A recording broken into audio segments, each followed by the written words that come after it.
एक 21 साल की जवान लड़की जो अपने पिता को खाना खिलाने के बाद उन्हीं के कमरे में जाकर उन्हीं के बिस्तर पे सो जाती है। बाद में जब उस लड़की के पिताजी खाना खाकर वापस आते हैं तो वो देखते हैं कि उन्हीं की जवान लड़की उन्हीं के बिस्तर पे सोई हुई है।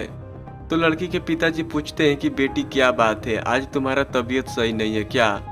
तो लड़की बतलाती है कि पिताजी आज मेरा तबीयत सही नहीं है और मुझे थोड़ा थोड़ा डर भी लग रहा है, इसीलिए मैं आपके साथ सोना चाहती हूँ।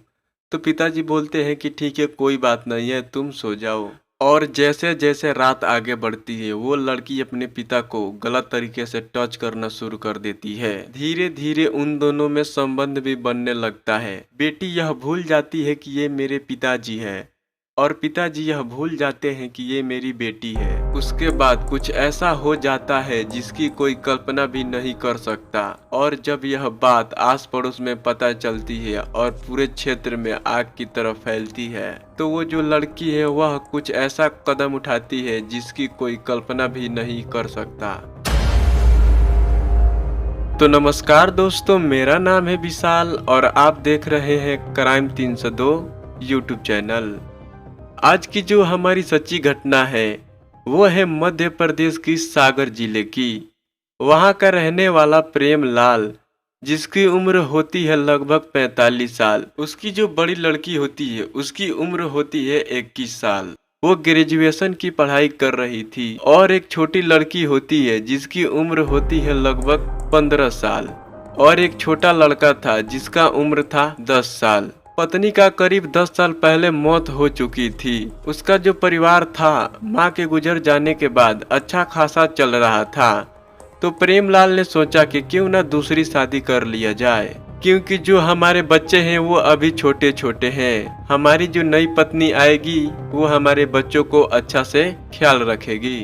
यह बात जब उसके बड़ी बेटी को पता चलता है कि मेरे पिताजी दूसरी शादी कर रहे हैं तो बड़ी बेटी को लगने लगा कि हमारी जो दूसरी मम्मी आएगी वो हमारा अच्छे से ख्याल रखेगी भी या नहीं। ये सब बातें उसके मन में चल रही थी। लेकिन जब स्कूल जाती है तो अपने सहेली से चर्चा करती है, मेरे पिताजी जो है वो दूसरी शादी करने को सोच रहे हैं। उन्हें लगता है कि हमारे जो बच्चे हैं वो अभी छोटे छोटे हैं, क्योंकि हमारी जो दूसरी पत्नी आएगी तो वो उनका अच्छे से ख्याल रखेगी। तो जो सहेली है वो उसे बताती है कि तुम्हारे जो पिताजी हैं उन्हें तुमसे और तुम्हारे भाई बहन से कोई मतलब नहीं है, उन्हें तो सिर्फ हवस मिटाना है और वो हवस मिटाने के लिए ही शादी कर रहे हैं। तो उसकी सहेली कहती है कि क्यों न तुम अपने पिता के साथ शारीरिक संबंध बना लो, इससे तुम्हारे पिता को शारीरिक संबंध बनाने का भूख भी मिट जाएगा और तुम्हारे पिताजी शादी भी नहीं करेंगे।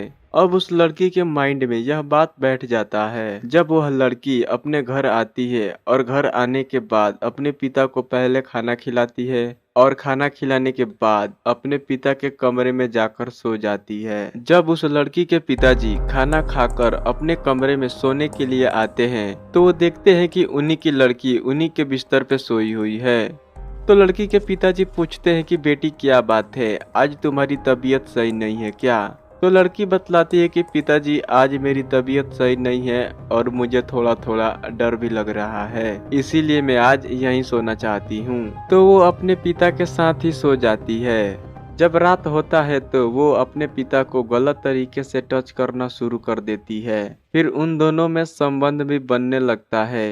यह सिलसिला जारी रहता है और फिर इसी दौरान वो जो लड़की थी वो प्रेग्नेंट हो जाती है। तो उसे लगता है कि अगर यह बात आस पड़ोस में लोगों को पता चलेगा तो उसके पिता की इज्जत जाएगी।